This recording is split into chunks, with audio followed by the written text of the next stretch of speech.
Olá, eu sou o PA. Eu sou o PO e você está no Papo. Hoje nós temos um convidado especial, um convidado que trabalha com produção de conteúdo também, trabalha com filme, diretor, roteirista, professor, fundador de uma produtora, For You Filmes, Miguel Nagli. Muito bem-vindo, Miguel Nagli. Obrigado por estar aqui com a gente, por falando das coisas que a gente vai fazer, né? E que você fez aí também, filmes e tudo mais.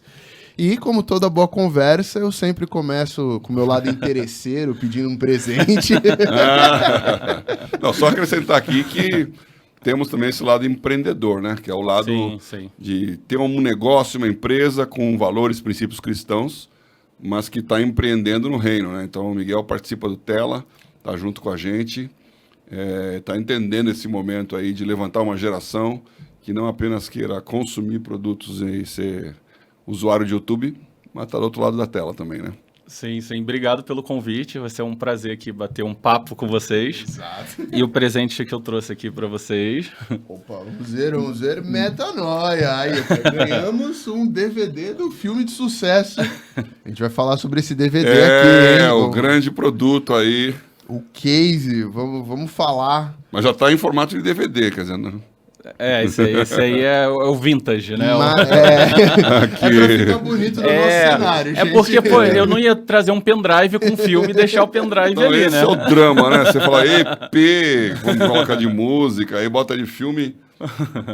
Vai ter que ser DVD mesmo. Um stream. VHS ia ficar legal aqui no nosso Mas cenário. ele tem digital também, tem É isso tem que eu ia nas falar. plataformas. Pro povo que queira achar, acha por onde o seu... O Metanoia, ele tá no iTunes, a gente botou legenda em inglês e em espanhol, então ele tá em 120 países no iTunes. Sim? E no NetNow também, quem tem a assinatura do NetNow. O Now tem? No NetNow. Aí, então tá lá, e ele tava passando também, mas aí a programação da TV fechada no Canal Brasil, do Grupo Globo e tal. Canal então pago, né? Canal Eles fechado. têm o direito do filme? Eles têm o direito, têm o direito. Que curiosidade, eu não sei. Que é um canal mais de filmes de cinema brasileiro, né? Não, eu tô vendo aqui quantos lauréis tem aqui, um monte de coisa monte aqui, de ó, não dá nem pra ler aqui. de- Melhor filme, melhor direção, melhor ator, melhor letrinha foi uns pra ler prêmios. pequena. Olha só, tem um monte de coisa aqui. Vocês ganharam vários prêmios com esse filme. Sim, ganhamos prêmios também em festivais de segmento cristão também. Então, o Metanoia, ele participou de diversos de festivais. E quais foram os prêmios mais expressivos, assim, que você acha Então, que... esse do Festival Internacional de Cinema Cristão... Eu vou tirar ele que da a capa gente... aqui, tá? Só por causa do reflexo. Não, como você sem muito problema. bem disse. E com o plástico reflete na câmera, o povo não vai ver direito. A gente participou desse festival. A gente foi indicado em 12 ou 11 categorias, eu não lembro, e vencemos 8 nesse festival, no ano do lançamento do Metanoia. Então, pro público, né, pro segmento cristão, foi uma abertura muito grande, assim, porque ele abriu portas, né, gerou mídias também, então é bem importante você, quando tem um filme, antes de lançar no cinema, passar pelos circuitos de festivais de cinema, porque ele acaba sendo uma vitrine para o seu projeto. Ele acaba trazendo mais gente para assistir. Sim, porque as pessoas, ganhou o prêmio ali, fica meio que dá um burburinho, uma curiosidade para querer assistir o filme, né? E como é que foi? Como é que você filmou isso daí? Como é que começou essa história? O roteiro é seu? Eu quero saber mais. Quiser começar, fala uma sinopse rápida também do que é a história. Não sei, acho... Tá. Podemos pedir pro editor colocar um clipe aqui, um trailer, um trailer. trechinho. Quiser, podemos pôr, não sei. Sim, pode pôr. Mas queria ouvir de você, o que é a história, como é que foi que você pensou, é sua essa história? Então, primeiro, esse projeto é em parceria com o Kaique Oliveira, que ele é o líder da CNC, não sei se vocês conhecem, que é o pessoal do Jardim do Inimigo, Rua Azusa. Nici, né? CNC. A CNC, companhia Nici a companhia teatro e NC, produção, né? Eles são referências de teatro, né? E ele me convidou, o Kaique, o líder da CNC, para fazer esse projeto em parceria. Ele teve a ideia da história inicial, mas como se fosse... Ele ouviu uma história, numa das viagens dele, que uma mulher chegou numa igreja e pediu ajuda financeira para comprar ferro. Aí o pastor falou assim, para que você precisa de dinheiro para comprar ferro? Não, que eu preciso montar uma grade, uma jaula para o meu filho, que é usuário de crack. porque ele pede para eu trancar ele no quarto, ele arromba a porta e volta a usar a droga. E aí ele ficou muito impactado quando ouviu essa história, o Kaique. Ele pensou que daria uma boa história de filme, não de peça, que é a especialidade dele. E a gente já se conhecia, ele veio e me convidou para poder escrever essa história. Que ele falou uma cena só, aí eu tive que escrever 100 cenas.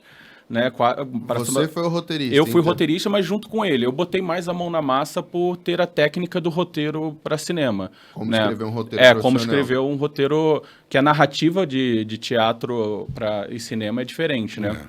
Então, eu botei mais a mão na massa, mandava para ele, dava feedback e tal. Então, a gente assinou o roteiro junto, né? A gente assina como co-roteirista.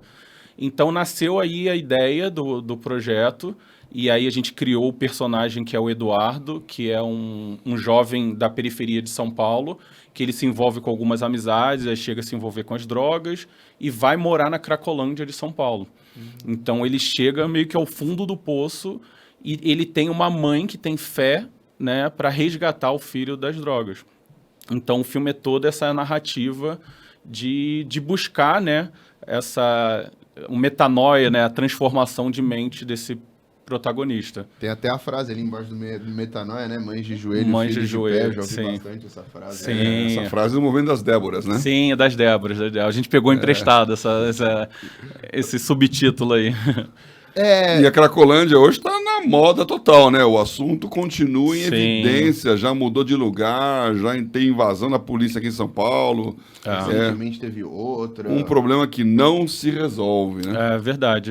E a gente queria com esse projeto porque a gente trabalha meio que o invisível de diversas maneiras, né? Porque um morador de rua, às vezes, só incomoda a gente quando ele está na nossa calçada atrapalhando a nossa passagem, seja sair do carro de casa ou andar pela calçada. Então, às vezes, a gente não percebe essas pessoas que são invisíveis na sociedade e a gente traz a solução para essas pessoas, o invisível, né? Que é a fé através de Deus. Então, existem muitas ONGs aí que resgatam pessoas que são usuários de drogas. Então, a gente mostra diversas tentativas dele sair, de se libertar. O crack é uma droga super pesada. Eu vi a estatística em algum programa essa semana. Acho que 70% das pessoas que são viciadas, elas morrem usando crack porque não para de usar. Na época que a gente filmou, tinha uma estatística que a cada 10, 8 não conseguem sair. Então tá perto. Mas 70%, 80% por aí. Altíssimo. Altíssimo. E a rapidez com que também vicia é muito grande, né? É muito grande, muito grande. E muita gente acha que é uma droga, durante as nossas pesquisas, até para escrever o roteiro, a gente precisa se aprofundar no assunto, né? Então a gente conversou com psicólogos, usuários, ex-usuários. Então a gente pesquisou bastante sobre o assunto. E a gente viu o quanto, às vezes as pessoas acham que a droga é uma droga super barata, né, comparada a outras. Ela é mais barata, mas ela dá uma onda, né, muito rápida. Então eles precisam consumir muito. A gente viu diversos relatos de pessoas que trabalham, recebem seu salário, chega lá na sexta-feira e gasta o salário inteiro durante o final de semana usando, assim. De 3 em 3 minutos você tem que fumar uma pedra diferente. Então acaba que é mais barato, mas eles consomem muito mais. Comprar uma é barato, mas a recorrência faz com que mas você aí gaste... é muito barato, mas o cara no final de semana vai comprar 70, entendeu? Então, às vezes a gente tem a falsa sensação de que, por mais que são as pessoas que moram na rua usam, mas a gente viu durante as filmagens muito carro chique parando lá para comprar. Muito, com motorista e tudo.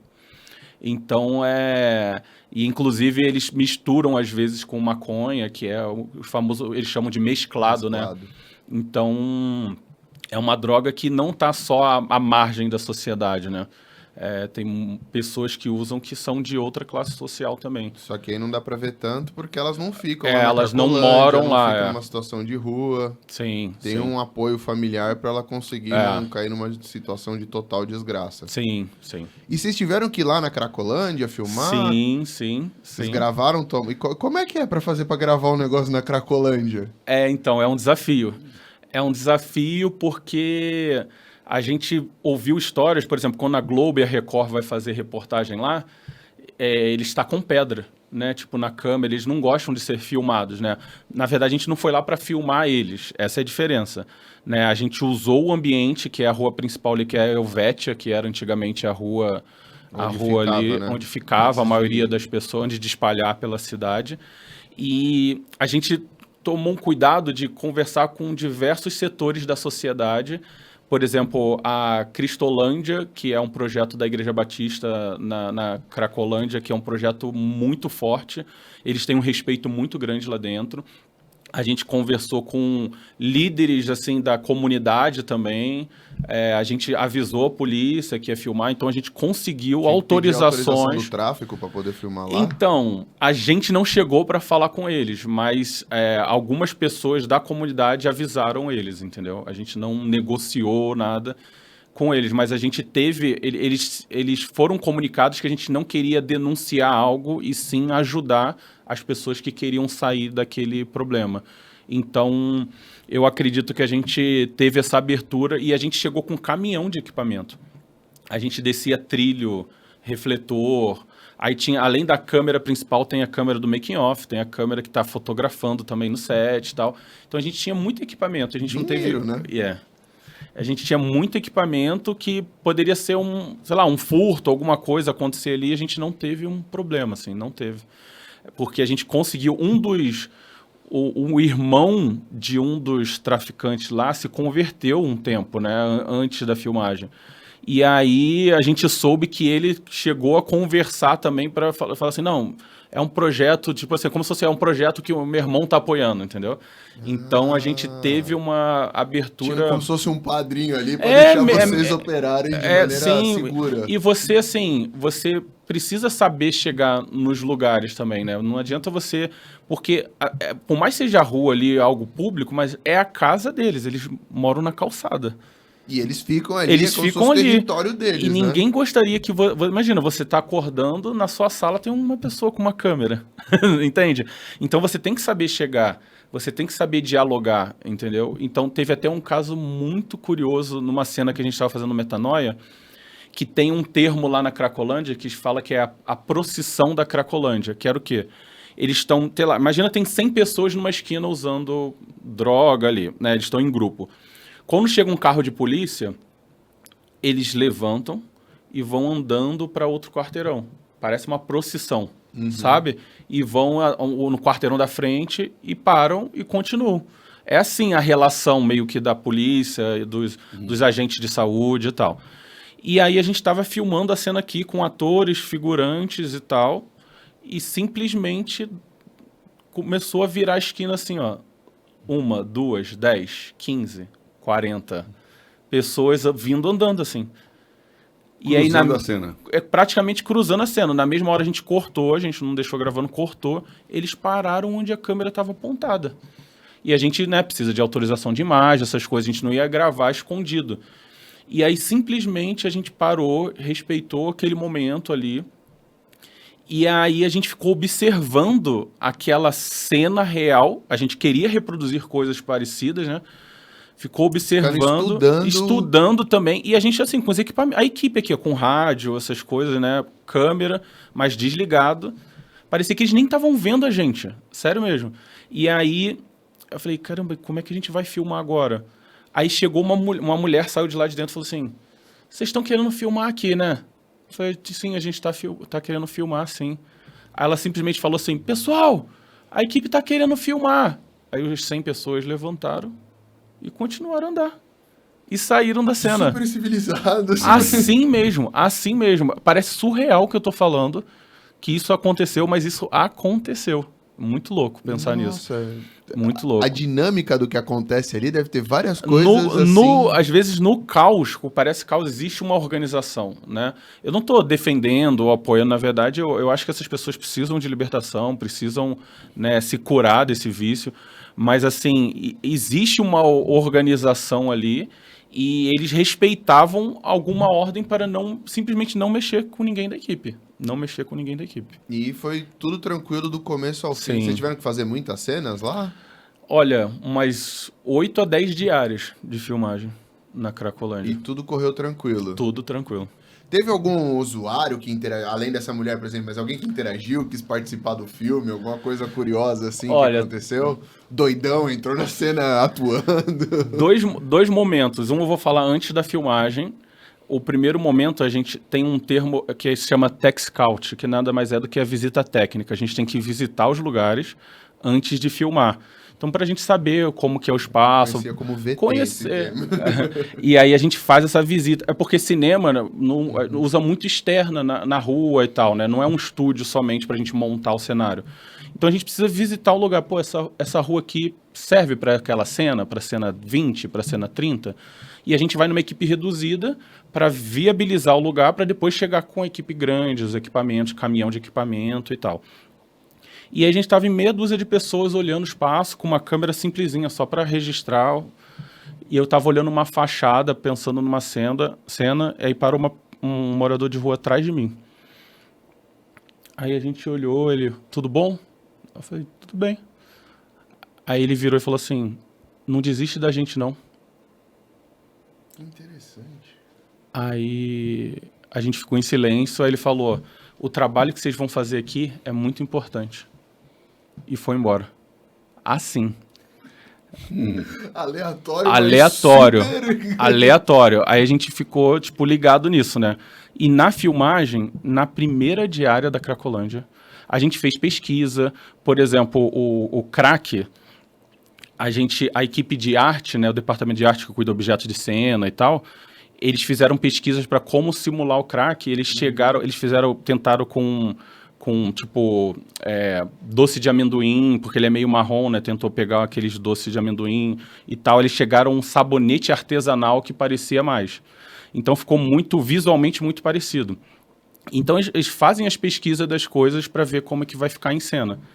E aí no primeiro dia, a gente estava rodando a primeira cena que o protagonista estava sentado na calçada, ele pegava o isqueiro, botava essa pedrinha de sabonete ali e acendia o isqueiro e tal. Essa era a cena. Eu estava no monitor e tal, dirigindo a cena. A gente põe aquelas fitas zebradas, né, para a pessoa não passar na cena, por trás da câmera. E aí rodei a primeira cena, o primeiro take, o segundo. Aí quando eu cortei, eu ouvi uma pessoa atrás de mim falando assim, tá errado. Eu sabia que isso ia acontecer uma hora ou outra. E a gente pesquisou, tá errado o que ele tá fazendo. Se eu fosse meio que arrogante, eu poderia virar e falar assim, tipo assim, você não sabe o que você tá falando, né? Tipo, eu sou diretor de cinema, eu poderia pensar assim, né? Aí eu olhei pra ele e falei, sério? O que tá errado? Aí ele falou, não, é assim, porque como você tá fazendo, ele vai queimar a mão. Ele tá acendendo de um jeito, ele não pode segurar ali, senão ele vai queimar a mão. Detalhe técnico de como usar a droga de maneira própria. Mas era tudo, né, cenográfico e tal, né? E aí eu fui até ele, eu trouxe o cachimbo cenográfico e tal, ele falou, assim, você tem que fazer assim. Ele me deu uma consultoria. De como usar crack de maneira... Consultoria técnica, o cara era crack no assunto. Então, tipo, eu poderia também, por mais que a gente pesquisasse, eu poderia fazer uma cena que não tinha uma verdade ali naquilo que a gente estava querendo construir, sabe? Então, ele não queria entrar na cena para ser ator, mas acabou que ele assistindo, ele chegou e deu uma dica que foi importantíssima e foi na primeira diária da Cracolândia. Daí pra frente. Aí a gente corrigiu e conseguiu realizar a cena da melhor maneira possível, entendeu? E pra fazer um filme costuma ser caríssimo, né? É difícil. Sim. Tirando essa parte aí do dia a dia, que é a parte mais legal, né? As histórias dali na rua, interagindo com as pessoas, as tomadas externas. Sim. Como é que foi que vocês conseguiram organizar pra filmar esse filme? O orçamento? Teve alguém que patrocinou essa ideia? Porque eu imagino que seja caríssimo filmar um longa com todos esses detalhes aí que você falou. Vocês tinham um orçamento pra tudo, foi aparecendo conforme... Como que é que foi essa história? Olha, isso dá uns 2 podcasts de... O making off. O making off. Assim, a parte mais complicada mesmo de se produzir, eu acho que um filme é a parte financeira realmente, assim, porque no Brasil, não tô nem falando de Hollywood, no Brasil, a Ancine, né, a Agência Nacional de Cinema, considera um projeto de baixíssimo orçamento, projetos até 1,8 milhão. 1,8. Para fazer um negócio É o baixíssimo orçamento. Se a gente pegar a Tropa de Elite da vida, que custou 10 milhões e para cima e tal, são outros níveis de projeto. O Metanoia, falando do orçamento como um todo, ele custou 900 mil. Metanoia custou 900 mil. É um projeto de baixíssimo... Metade do que é considerado baixíssimo orçamento, né? Mas a gente usou 700 para desenvolver o projeto de pré-produção, produção e pós. E a gente deixa uma verba para lançamento, né? Que foram os 200 mil para lançamento. Que é dinheiro de marketing? Dinheiro de marketing para fazer pré-estreia. Teve pré-estreia no Rio e São Paulo. Aí tem cabine de imprensa. Aí você por exemplo, a gente botou um banner no site do Adoro Cinema, que é um portal de cinema e tal. Muito movimentado. Então você tem toda a verba para lançamento, até para fazer as cópias e enviar para os cinemas, os pôsteres. Então é toda essa estrutura. E aí... como que foi a captação? O Kaique, que é o protagonista, que é da CNC, ele foi o produtor, né? Ele já faz peças, né? Tanto o Jardim do Inimigo, né? O Rua Azusa, e ele já tinha captado um recurso para filmar quando o Jardim do Inimigo fez 10 anos. Ele captou uma verba, chamou um cenógrafo de teatro conhecido para fazer o cenário, do figurino, iluminação e tal. E aí ele correu atrás dos recursos para captar, né, essa verba para o projeto. Então, ele que cuidou dessa parte de captação e a For You Filmes cuidou da parte técnica e criativa em relação ao projeto, entendeu? Então, mas essa captação foi assim... Eu lembro que a nossa primeira reunião, a gente queria fazer um filme de 300 mil, assim, sabe? A gente falou, não, vamos fazer o menor possível. Um orçamento mais enxuto. Mais enxuto possível, mas... O projeto foi crescendo, foi entrando atores conhecidos como Caio Blá, Solange Couto. A gente conseguiu uma distribuidora legal, né, que é a Europa Filmes, que distribuiu Tropa de Elite Central do Brasil. Ter uma distribuidora boa, né? Sim. Senão seu filme não chega onde as pessoas estão. Não chega. Você não consegue bater no Kinoplex lá na porta deles. Passa meu filme com pendrive, sabe? Tem como tirar os Vingadores hoje à noite para passar meu filme? Acho que a resposta seria não. Porque vai vir 5 pessoas assistir e os Vingadores vai estar lotado, mas passa o meu, é totalmente bilheteria, assim. Senão você teria que pegar avião em todos os estados para tentar vender para cada sala. Então, a distribuidora, ela negocia com as grandes marcas, entendeu? Então... ela faz o pitching ali com as empresas e tal, que são os players, para exibir o seu filme. Tem as cotas também, né? Que elas têm que obedecer. Tem umas cotas de filmes nacionais também, sim. Mas mesmo assim tem a disputa entre os filmes nacionais. Ela pode botar um filme do Leandro Hassum, por exemplo, entendeu? Que tem um de comédia, super... sim. Então, ou do Wagner Moura e tal. Então, existe essas cotas, mas também é uma disputa muito grande de salas de cinema. Então, a distribuidora é muito importante, e aí o orçamento foi crescendo aos poucos, assim, e a gente conseguiu, por mais que o projeto custou esse valor, mas a gente conseguiu diversas parcerias para reduzir também o orçamento. No sentido, por exemplo, a gente conseguiu igreja para a equipe dormir, entendeu? A gente conseguiu a parte de alimentação, a gente conseguiu desconto em equipamentos, teve uma locadora de equipamentos de cinema que... eles cobram por semana, né? A cada 7 dias eles cobravam só 4 diárias, 3 era de graça. Então várias pessoas... Mas eles entraram porque entenderam que era um projeto... Entenderam o projeto e para botar logo no início do filme também. Então você acaba economizando lá 50, 80 mil reais só em desconto de equipamento, entendeu? E o dinheiro deu pra tudo ou... Deu pra tudo. Apertadinho ali, mas então deu. Não precisou de nenhum milagre, assim, no sentido... Precisou.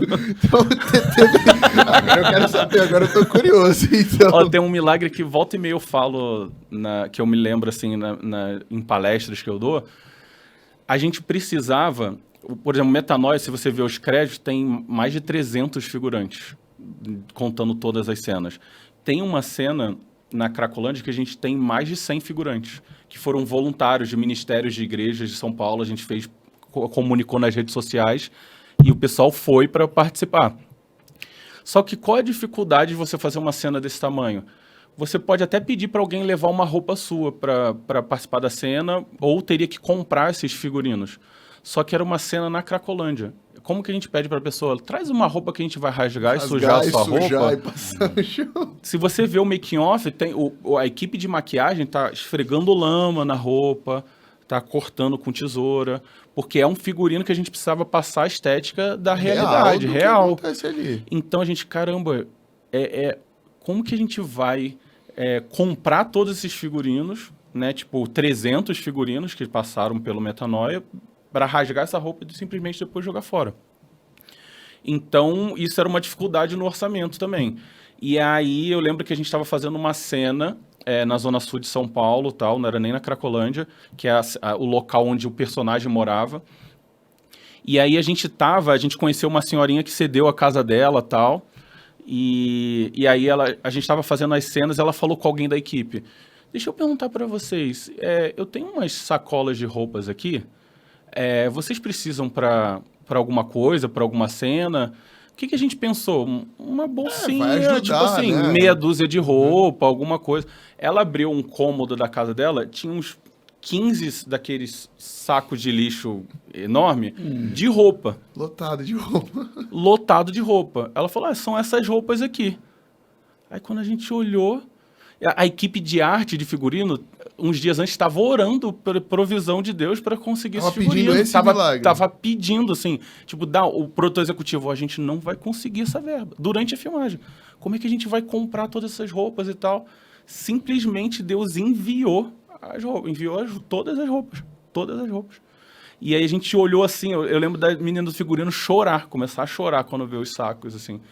Aí, mas você pode pegar tudo? Ela, pode levar. E simplesmente... Apareceu o figurino. Apareceu o figurino. Que legal. Isso deve motivar a equipe a continuar, né? Querer filmar, querer participar mais. Um outro.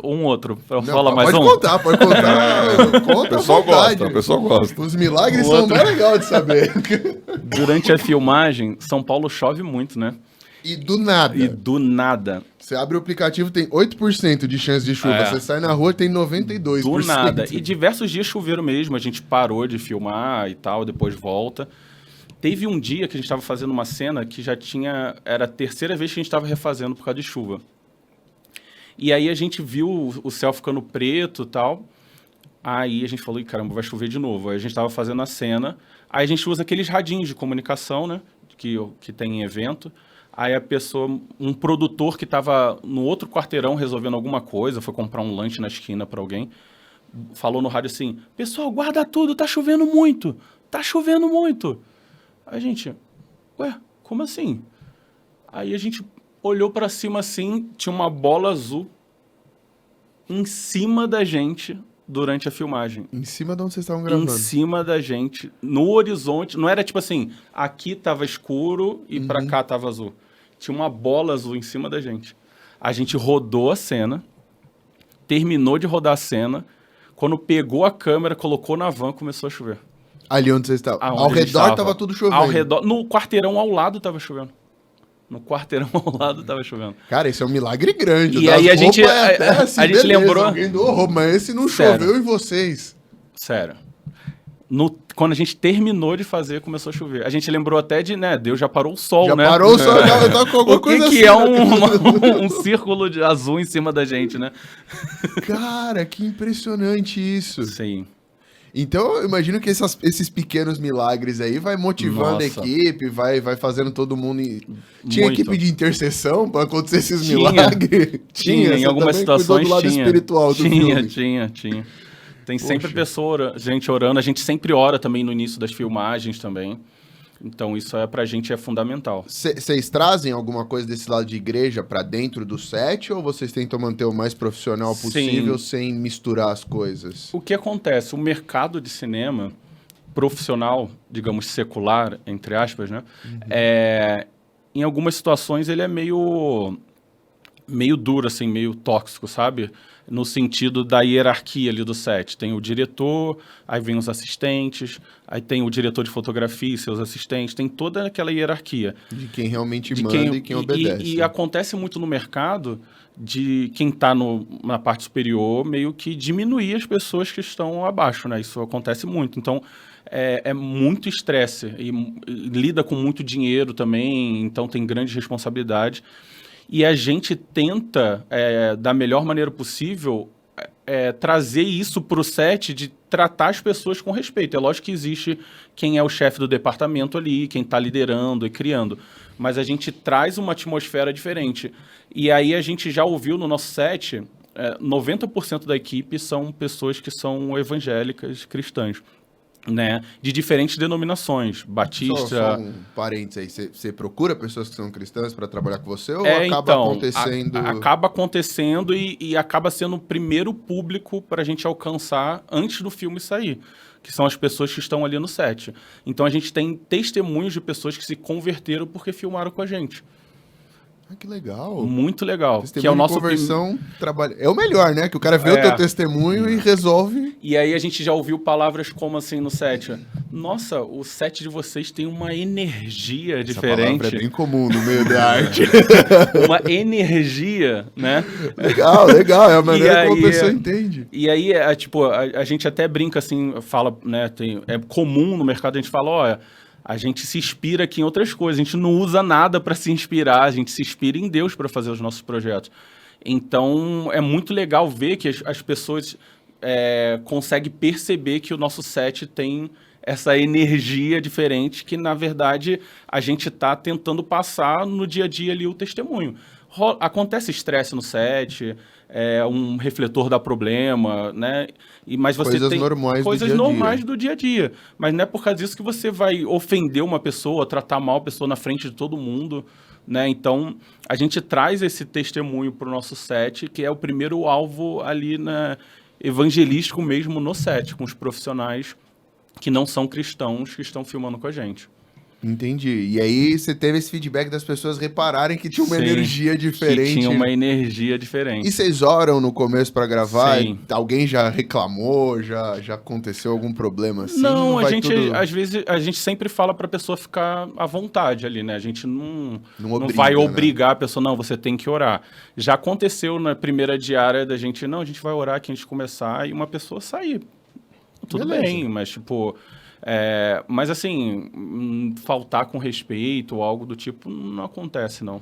Porque o meio artístico e o meio cristão não é um meio que tem um overlap gigantesco, assim. Eu tenho muitos amigos que são ator, músico, e morei lá em Los Angeles, como eu falei, também tenho muitos amigos lá.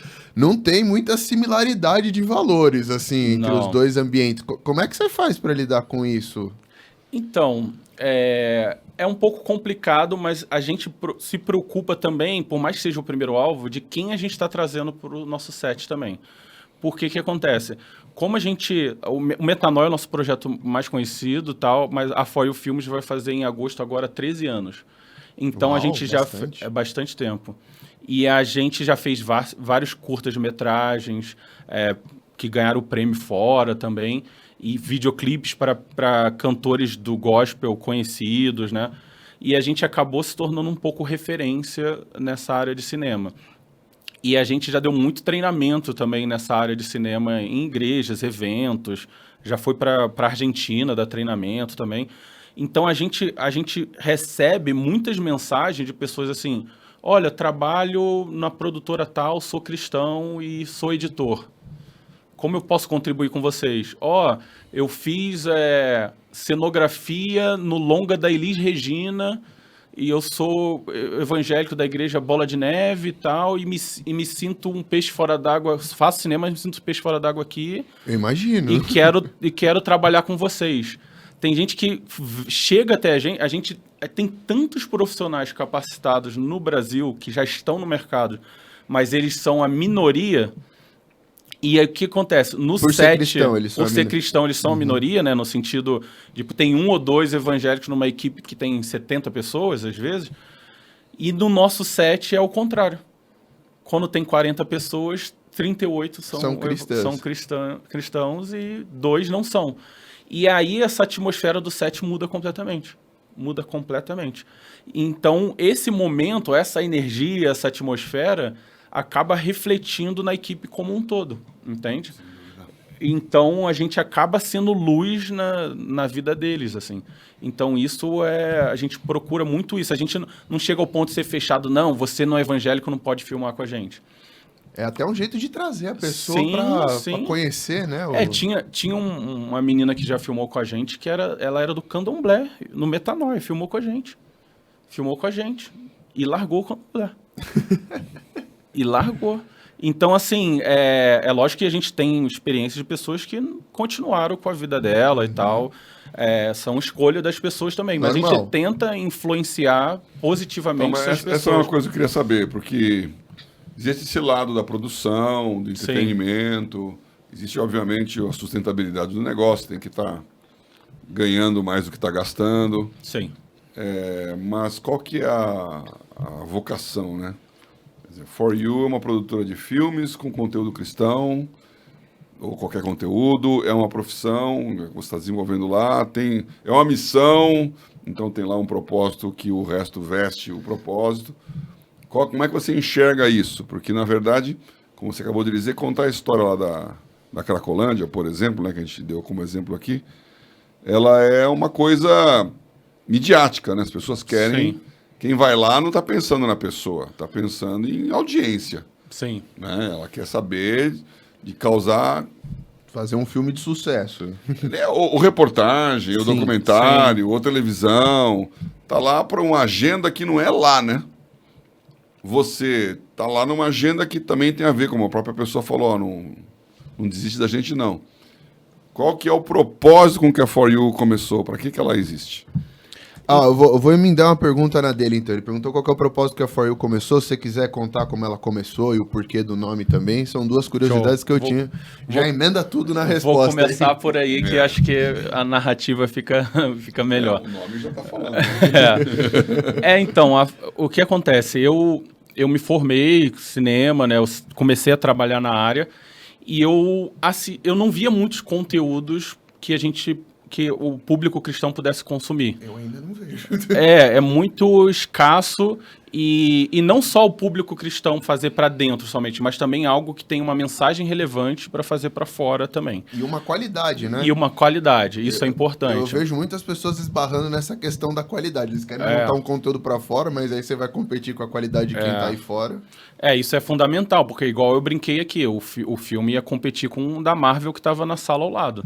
E aí você, na hora ali de tirar o dinheiro no bolso para comprar a bilheteria, a pessoa vai olhar assim, caramba, o que eu assisto, entendeu? Vou ver o Homem de Ferro ou vou ver É bem isso. Então, se você não minimamente tem uma estética ou um projeto bacana, a pessoa não vai entrar para assistir.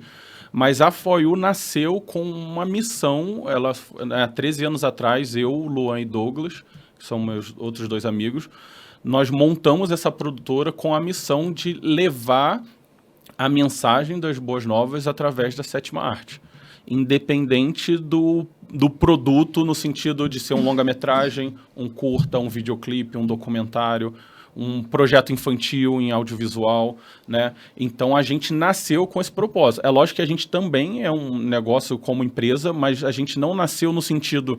aqui tem um oceano azul, vamos ganhar muito dinheiro porque tem público de mercado. Vamos explorar esse mercado. A gente não nasceu. A gente nasceu com a motivação de levar a mensagem através desses projetos. Então, o nome For You nasceu que...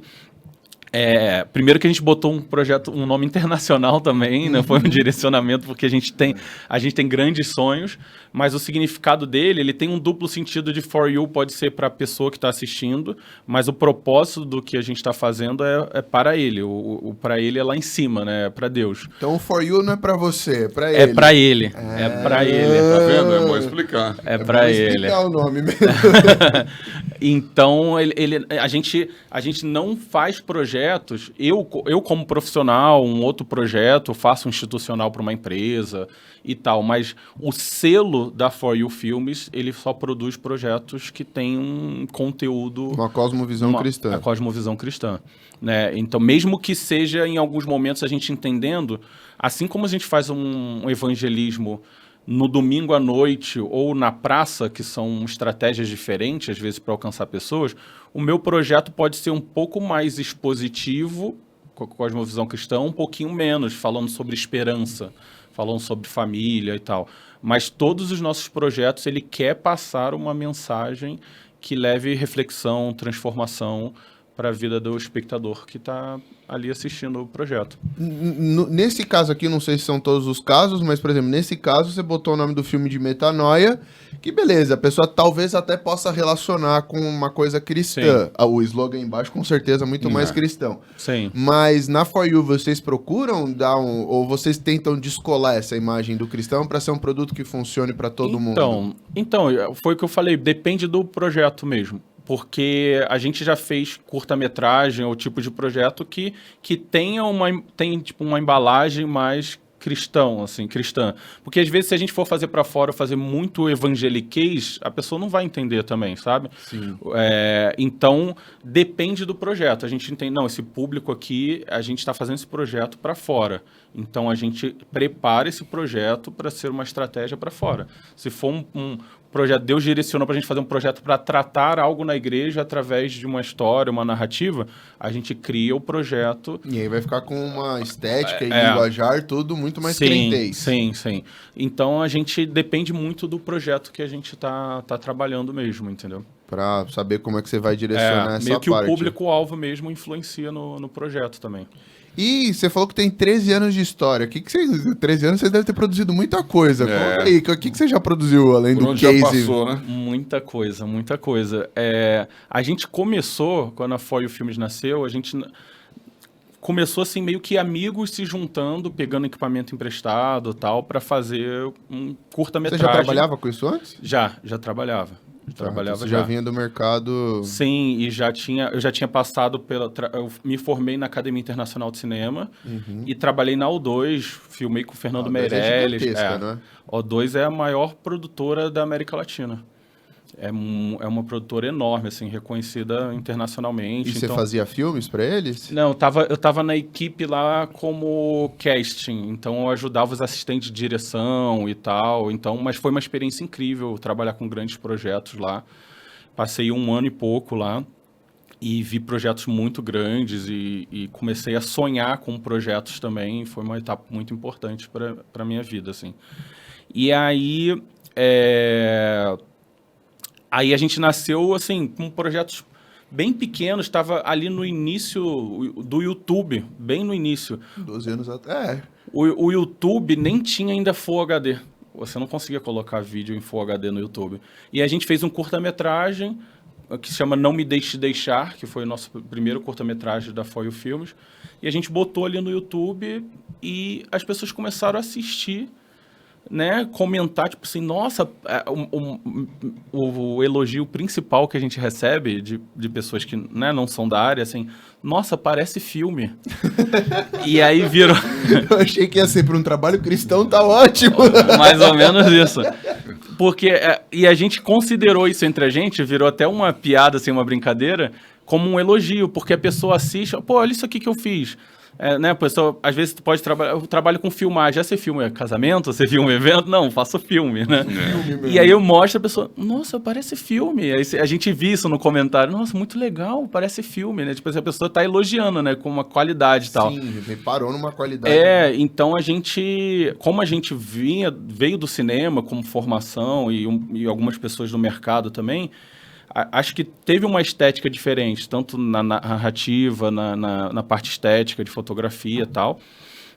E aí eu lembro que uma cantora, foi até a Fernanda Brum, tweetou o curta-metragem. E aí, de um dia para o outro...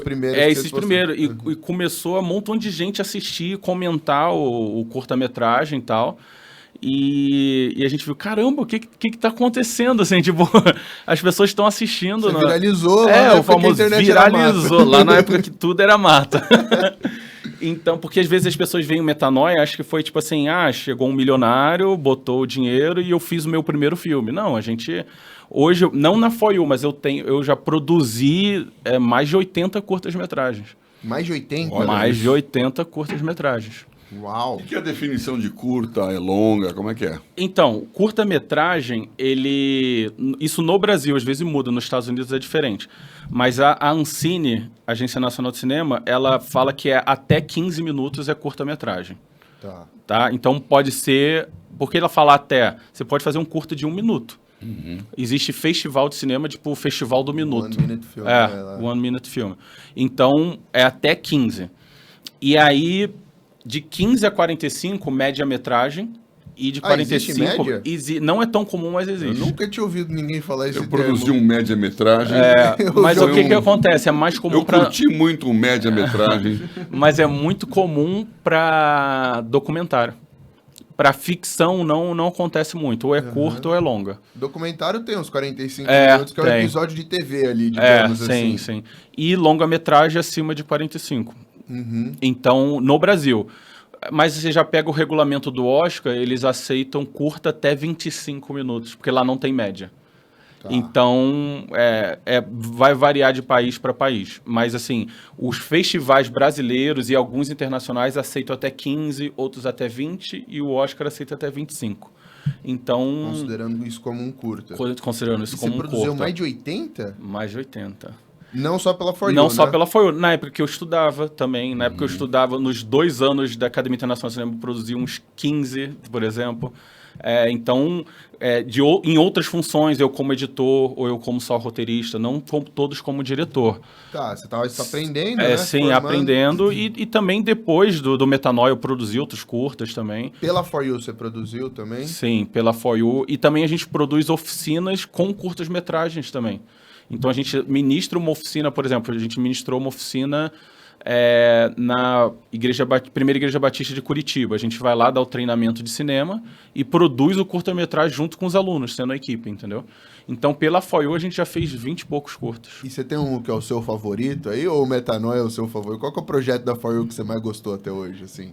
O Metanoia é o que eu mais gosto, assim. Foi um aprendizado incrível, porque eu até estava comentando ontem numa palestra, assim, um curta-metragem, a comparação, assim, você pensa em... Eu como diretor, né, fazendo a alusão, tipo assim, dirigir um carro. Imagina você dirigir um Fiat Uno ou dirigir uma Scania com... Entendi. A diferença de um curta para um longo, assim. Então, tem lugares que você não consegue entrar ou manobrar, você tem que fazer outros trajetos. Então, até o tempo de duração, Metanoia, do roteiro à tela, o primeiro dia de exibição do cinema durou 3 anos. É um projeto grande. É um projeto grande, entendeu? Então, foi uma pós-graduação, um mestrado de aprendizado na prática mesmo. Na assim. porrada, pra você aprender. Essa percepção do trabalho que dá, eu ia até perguntar, né? Claro que também tem a ver com dinheiro e com outras condições, mas o tempo que você investe a fazer um negócio desse, né? Por minuto que está gravado lá, né? E filme normal, aí você vê, quando acaba ainda mais... esses filmes de sucesso de Hollywood mesmo lá, demora uns 2, 3 minutos só passando o nome ali, né? No mínimo 2, 3 minutos. São milhares de pessoas para fazer um negócio desse. Sim. E você vê um pouco a diferença. Por exemplo, se você comparar a TV com o cinema é considerado a 7ª arte, né? Então, você pega a TV, vamos falar da TV brasileira, ela produz 6 episódios de novela, e ela demora, sei lá, uns 10 dias para produzir isso. É meio que linha de produção. Um atrás do outro. Um atrás do outro, tem que fazer episódios de 45 minutos, fazendo multicâmera ali, quase como um teatro filmado, sabe? No sentido de várias câmeras. E aí já corta, tem um cara com a mesa de corte, ele já cortando e montando ali, e depois já vai para... Ou seja, no momento que você começa a filmar, até tá pronto para estar na tela, é uma semana ali no máximo. E aí você pega o cinema, a cultura do cinema, utiliza uma câmera só.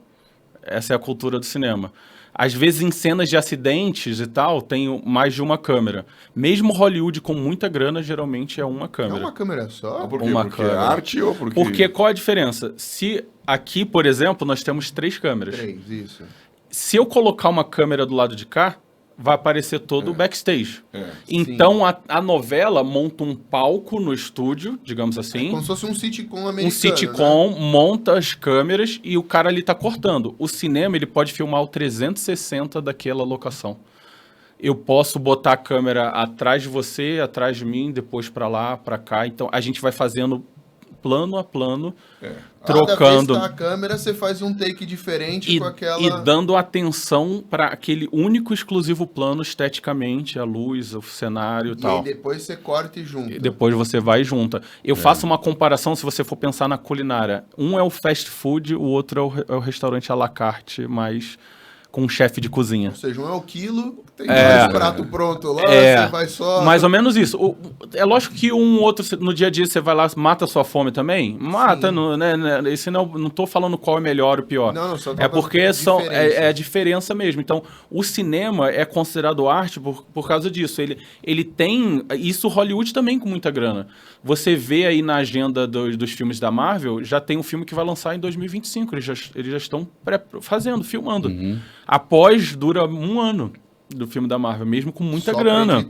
Só para editar. Então, o cinema tem essa cultura de produzir projetos pensando cada plano, cada detalhe muito, muito bem elaborado para desenhar todo esse projeto. Então, essa é a cultura desde o início do cinema, assim, sabe? O que exige do ator também, né? Sim. Esse negócio de filmar, eu já vi umas vezes, pessoal, né? Você tá...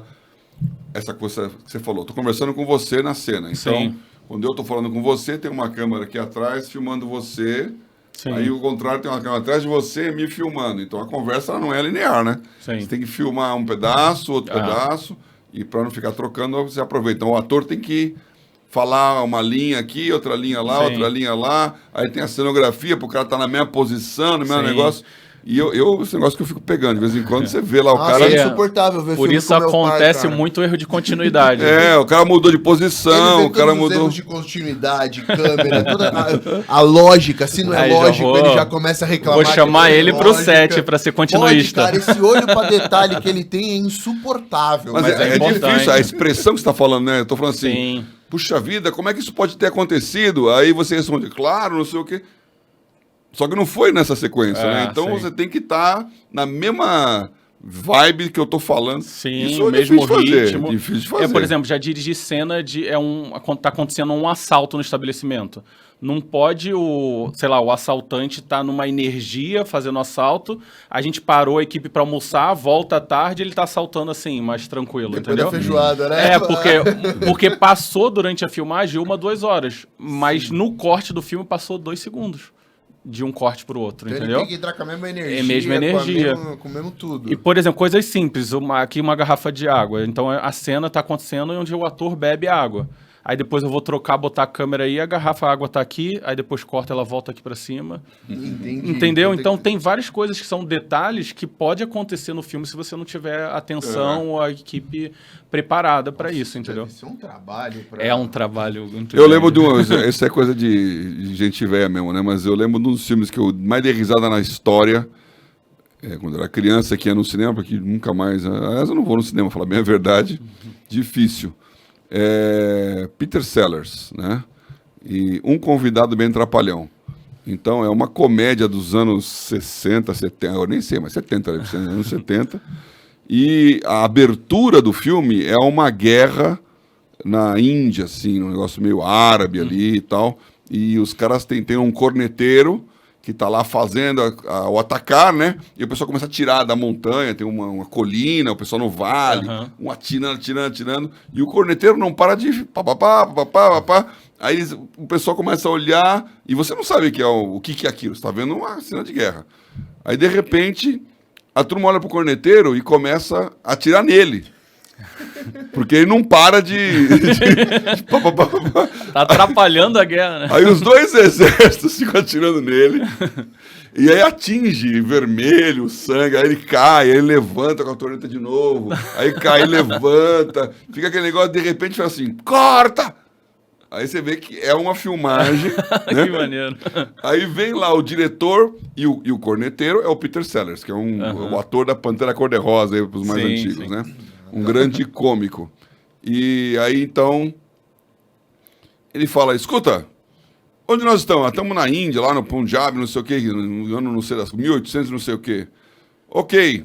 Você fica tocando essa corneta todo o tempo aqui? Não, mas eu estou estimulando aqui o exército. Ok, mas Você sabe em que ano que você está fazendo o negócio? 1800, não sei o que lá. Ok, que horas são? Aí ele faz assim. Aí, o relógio. Relógio em cena.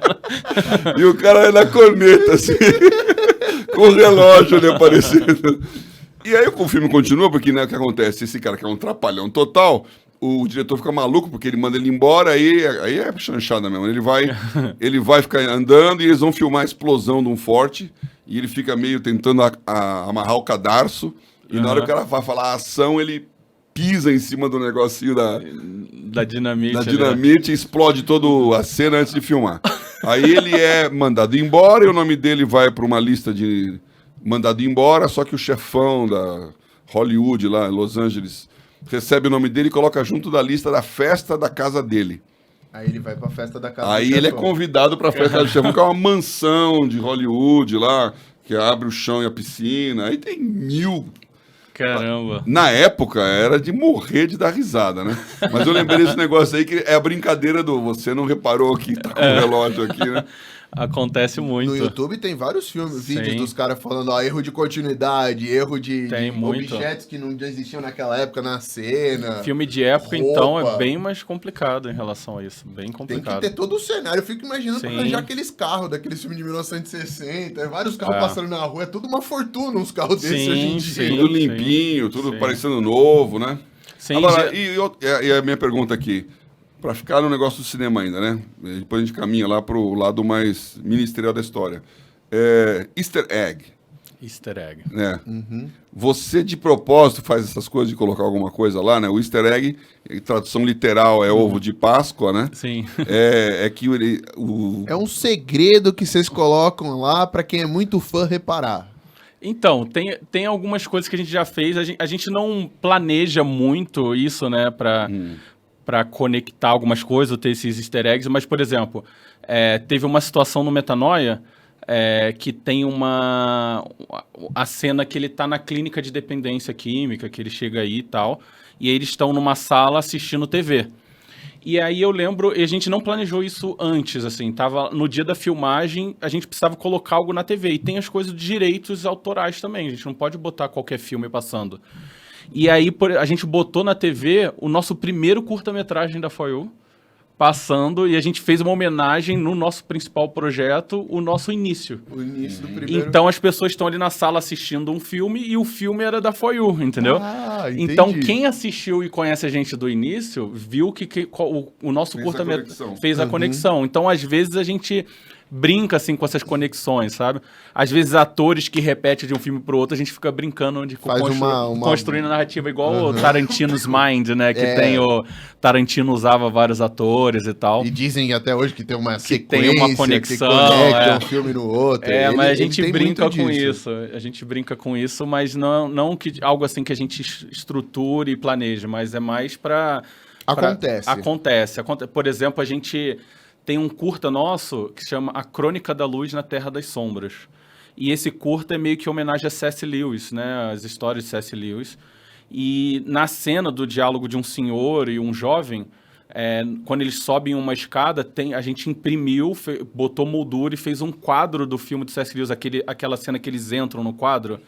Tá. Do filme que começa a sair água no quarto, eles Nárnia, entram, né? Para Nárnia pelo quadro. A gente imprimiu e colocou o quadro do C.S. Lewis na cena, né? Colocou moldura, foi uma impressão, mas colocou moldura, parecia pintura, né?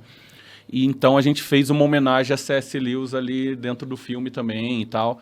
Então, às vezes a gente...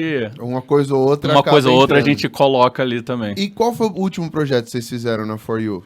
Então, a gente fez agora no carnaval, no segundo carnaval do Rio, que tiveram 2 esse ano, né?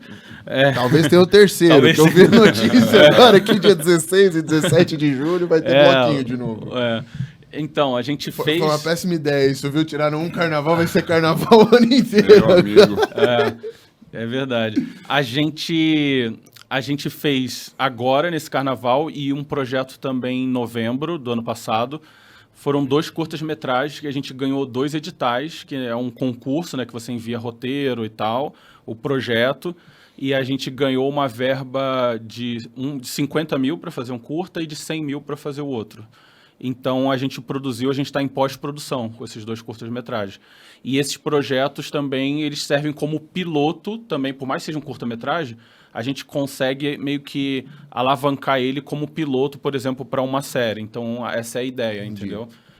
E um projeto se chama Vovô Joel, que é uma história de Natal com crianças e tal, e o outro projeto se chama Trabalho de Geografia.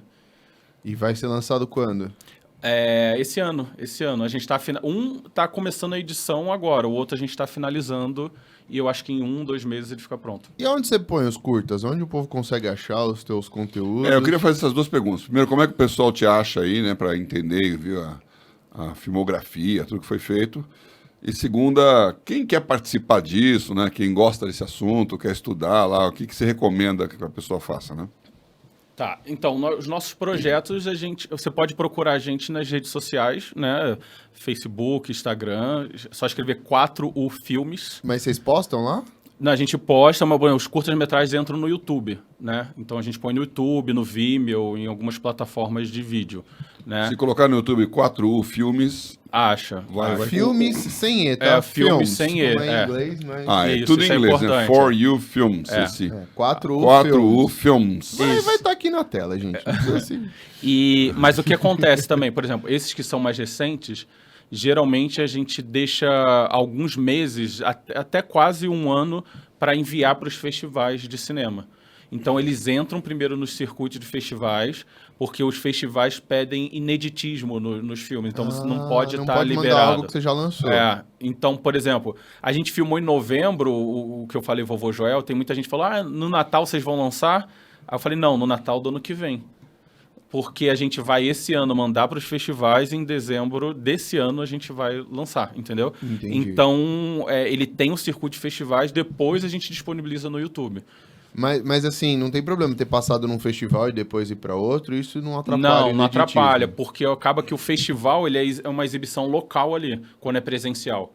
Então, por exemplo, Festival de Gramado, Festival do Rio, ele é exibido ali e tem o crítico, o júri ali e tal, para o festival, eles assistem uma exibição fechada. Então, mas se a curadoria procurar no YouTube e achar o seu curta, você nem é selecionado. Então, para você fazer um portfólio no mercado também, porque é importante esses prêmios em festivais, a gente primeiro manda para os festivais de cinema, depois disponibiliza no YouTube, entendeu?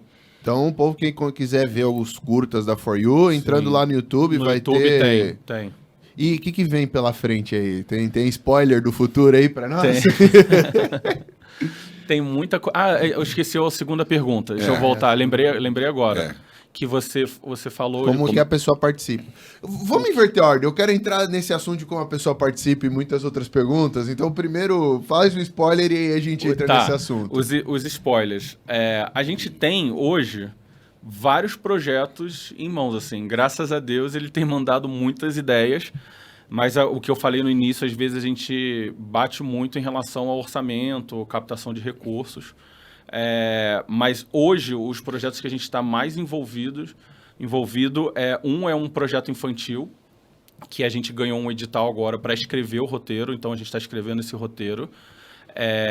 E o outro projeto é o Rota, né, que é um projeto que, inclusive, a gente apresentou para o pessoal do Tela, né, que é um projeto que a gente vai falar sobre prostituição infantil, né, que é um assunto bem relevante que a gente quer falar, que a gente está na etapa de captação de recursos. Que, se Deus quiser, em breve a gente vai filmar, né, assim que a gente conseguir captar esses recursos. E é um projeto que a gente... que é um dos primeiros que está para a gente fazer... E é um longa também? É um longa-metragem. Vai chamar só Rota ou Rota do Cal? Inicialmente era Rota do Cal, mas a gente até conversou com alguns parceiros, tá? A gente está pensando em mudar o nome do projeto. Na verdade, tirar essa parte, porque a gente, durante as nossas pesquisas da história, a gente viu que não necessariamente era a Rota do Cal, né? Mas é a rota de comércio que tem ali, que tem todo esse esquema de prostituição infantil e tal. Então, a gente ainda está com um nome provisório ainda. Até esse momento de até roteiro, filmagem, a gente consegue ainda até mudar o nome, né? Mas é um nome provisório ainda. Se as pessoas quiserem ajudar, você falou que está na parte de captação, qualquer um pode ajudar, precisa ser uma pessoa grande, como é que funciona? Não, então, a parte de captação de recursos, como um orçamento de um filme é muito grande e tal, a gente faz em relação com as empresas, né? As empresas podem deduzir do imposto de renda, né, 8%, para destinar para a produção de filmes, entendeu? Então, se alguém tem alguma empresa ou conhece alguma empresa que possa deduzir do imposto de renda, de lucro real e tal. Qualquer empresa pode fazer isso? Qualquer empresa. Empresa lucro real. Lucro real, Se é uma empresa maior zona, que já tem lucro presumido, lucro real, e aí você tem 8%. A pessoa física também pode. Pessoa física até 5%. 5 ou 6%. 5%. Do seu imposto de renda, você pode deduzir 5% para ajudar o projeto. Então, eu posso pegar, por exemplo, de 10 empresas. Entendeu? Não só uma. Entendi. Não precisa ser uma mega empresa. Eu posso pegar cotas de várias empresas. Então, mas eu acho isso muito importante até vocês darem essa abertura, porque tem muitos empresários nas igrejas, né, do Brasil. E eu acho que falta um pouco um incentivo assim, da liderança. Acho que se os pastores mobilizasse e também entendesse que hoje o mundo digital, todo mundo tem um celular assistindo um vídeo, aí você vai para o computador que tem uma tela, e você vai para a TV se divertir, que é outra tela, né? Então, e das duas você vem para o celular de volta. E ainda tem, por exemplo, Jesus contava histórias, né? Ele falava por parábolas, era a melhor maneira que ele ensinava, era contando histórias. Então, eu acho que se a igreja, a liderança, se despertar para isso, não digo nem a igreja tirar do orçamento dela, mas o próprio contato, o network que os líderes têm com os membros, de mobilizar uma igreja. Vamos fazer um encontro de empresários aqui, que é o que o Tela faz também, né? Para fazer essas pontes. Eu acho que a gente mudaria essa chave, entende? De poder conseguir, não só o meu projeto, tem outros realizadores querendo verba para produzir, e às vezes o empresário não sabe que, em vez de dar a parte do imposto de renda dele para o governo, ele pode dar para um filme que vai evangelizar. É uma maneira de fazer dois coelhos com uma cajadada só. Né? E ainda vai a marca dele no filme, né? No sentido, aparece a logomarca no início. Então, é um modelo de negócios e missões incrível. Assim. Você tocou num assunto interessante aí, que tá dentro do assunto que você perguntou também. Calma aí que eu tô chegando. Não deixa ele esquecer, não. Não vou esquecer, eu tenho umas 3 perguntas dentro desse assunto, mas eu quero conectar tudo aqui já nessas perguntas. Você acha que a igreja está preparada com essa cabeça de vamos produzir conteúdo digital, é importante produzir conteúdo? E aí, eu sei que os americanos talvez um pouco mais, mas olhando para o Brasil, você vê que a igreja... Na pandemia também, teve uns episódios aí, vai ser um episódio que vai ser antes do seu, eu acho que o pastor César falou que na pandemia muitas igrejas correram para o YouTube, né? Mas, foram obrigadas, né? Foram obrigadas a começar a ter uma presença digital. Você vê essa produção de conteúdo crescendo? Você acha que as pessoas do meio evangélico enxergam a importância da produção de conteúdo cristão? Ou você ainda acha que é um negócio muito embrionário? Você que está bem no meio aí do negócio. Olha, eu acho que durante a quarentena, como eu falei, né, muita igreja foi obrigada a ir porque senão ia fechar as portas. Porque não era permitido as pessoas entrarem, né, na igreja presencialmente, estava literalmente trancada. E quem estava atrás de tecnologia, de câmera, áudio, teve que literalmente correr contra o tempo. E gastar uma fortuna, né? E tudo subiu. E tudo subiu, né? Nossa, os preços dispararam. Eu vi uma estatística de que em 2020 a produção das igrejas de conteúdo nos Estados Unidos foi maior que Hollywood. Uau, depois me passa essa estatística. Eu fiquei impressionado com a estatística. Eu falei, caramba, porque todas as igrejas tiveram que fazer. Horas de conteúdo. Geração de conteúdo. Uhum. Então você tem que colocar no YouTube culto, programa, clipe, aquelas coisas do... Escola bíblica. Collab, lembra? Collab. Então, todo mundo começou a produzir coisas mais sofisticadas. Sim. E desde para poder fazer o institucional, até para ter uma mensagem. E que a produção nos Estados Unidos ganhou de Hollywood. Então, é um negócio... É claro que depois tem um refluxo disso, né? Porque... Acabou a pandemia, todo mundo voltou para a igreja. Algumas igrejas pararam nessa... Nós aqui, por exemplo, continuamos fazendo, gerando produção. E achamos que isso é uma coisa que vai ficar. Sim. Mas aí continua a sua... Então, mas eu acho que a igreja teve que correr e abrir os olhos para isso, a importância que tem o audiovisual para levar a mensagem. A gente consegue fazer missões, tipo, na África ou em outros lugares através do audiovisual. Então, eu acho que é uma ferramenta muito poderosa, assim. Eu costumo falar, por exemplo, que os projetos que eu faço e ponho no YouTube ou o Metanoia que está em algumas plataformas, eu tô dormindo, tem gente assistindo e sendo evangelizado. É isso aí. É, verdade. O seu conteúdo tá sempre Tá lá rodando sempre, pra alguém. tipo uma flecha que você lança e ela não para de ir para frente. Ela não para, assim. Então, isso é uma ferramenta que... E é super importante, não estou falando que não é importante ter o presencial, a comunhão, isso também é extremamente importante, mas eu entendo... É que não é um versus o outro, né? Um complementa o outro, né? Complementa o outro. Então, eu acredito que está crescendo, sim, em relação à qualidade, as pessoas estão... Mas eu acho que também a gente está muito atrás. Por exemplo, falando de não só de conteúdo, mas de cinema... Durante muito tempo, a liderança, a igreja, falava que cinema era pecado, né? Até porque tinha diversos tipos de filmes, principalmente brasileiros, né, que não eram filmes muito apropriados para assistir mesmo. Mas você endemonizar algo completamente, tipo assim, é proibido e até pouco tempo... Crente não vai no cinema, né? Crente não vai no cinema. Um podcast que o convidado fala alguma coisa assim. As pessoas demonizam a ferramenta e aí acha que todo o conteúdo que tem na ferramenta não presta, então vamos proibir a ferramenta. A gente deu... a gente deu palestra numa igreja... Vou tentar lembrar o nome da igreja daqui a pouco, não recordo. Mas que no estatuto da igreja, até 2006, estava que era pecado ir no cinema. Até 2006. No estatuto da igreja. No estatuto da igreja. Então, assim, assim como teve lá atrás o rock, ou a bateria também, ou outras coisas. Televisão. A televisão e tal. Então, eu acho que a gente, por exemplo, o cinema, que já tem mais de 100 anos, né, a gente ficou aí 90 anos atrasado. Sabe? Até entrar, né? Não que não foi feito nada antes, não é isso, mas eu acho que isso está mudando. E a qualidade, né? E porque a qualidade realmente você também. assistia filme cristão, assistia por misericórdia, né? Sim. Então, para ajudar o irmãozinho. E hoje você vê filmes como dos irmãos Kendrick, tipo Prova de Fogo, Desafiando Gigantes. Você vê o próprio... séries também, né? The Chosen, por exemplo. Então... Aliás, eles me convidaram aqui. Vai ter o pessoal do The Chosen. Sim, me convidaram também. Lá na Gazeta, né? Me convidaram também. Então. Vai ser... Eu não respondi, inclusive. Eu tenho que responder confirmando. Vem aí a terceira temporada e vem o pessoal do elenco aqui participar, Sim, né? eu vou estar lá. Vou estar lá. Pra trás, lá? Não. Nada a ver, tá. Não, The Chosen os escolhidos, o escolhido é a história de Jesus, né? De Jesus, sim.